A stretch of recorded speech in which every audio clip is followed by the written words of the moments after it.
Previously on Historical Geocaching, my wife and I are traveling in Virginia, touring the Archaearium, an amazing archaeology museum that preserves the stories and remaining artifacts of the Jamestowne colonists.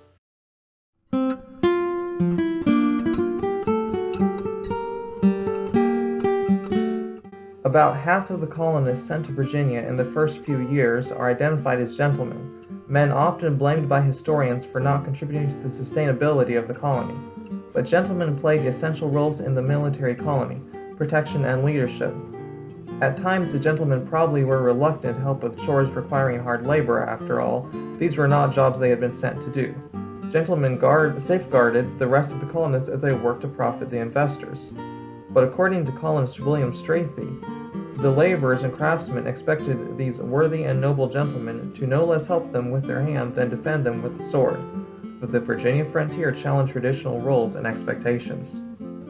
Edward Maria Wingfield is representative of Jamestowne's gentleman soldier. He came from a distinguished family with a long history of soldiering and had served in both Ireland and the Low Countries. These experiences turned him into an advocate for colonizing North America. He was among the leaders who solicited James I to charter the Virginia Company of London. The company appointed him to the colony's resident council, which made him the sole company officer ever to go to America. His standing explains why his fellow councilors elected him as their first president once they arrived in Virginia, and why they deferred to his decision to plant the settlement on Jamestown Island. Despite these promising beginnings, within months the difficulties of governing a colony racked with dissension were overwhelming and he was displaced. He returned to England on the first opportunity in April 1608, in John Smith's words, to seek some better place of employment. The challenges presented in the new colony were equalizing forces in the transplanted English social structure.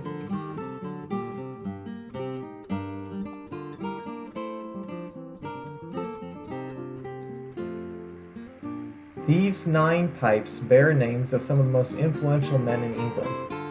Locally made by Robert Cotton of Virginia clay, they represent a distinguished group of courtiers, investors, and adventurers. Cotton pipes mimic native Algonquin forms produced in the Chesapeake region, but they are decorated with European stamps traditionally used in bookbinding.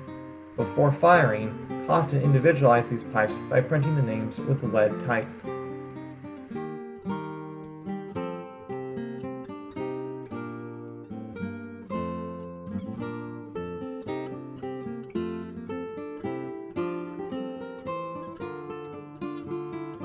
Cotton, a member of the Stationers' Company, arrived at Jamestown by April 1608. He was one of almost 300 settlers sent by the Virginia Company of London by the end of that year. Half were gentlemen and soldiers, while the remainder were artisans, laborers, and tradesmen sent to exploit the natural resources of the New World for profit. Robert Cotton's pipe fragments, production waste, and tools represent one of Jamestown's earliest trades. Archaeologists have recovered thousands of tools, equipment, and byproducts, providing evidence of many different trades and industries, contradicting the persistent myth of lazy settlers.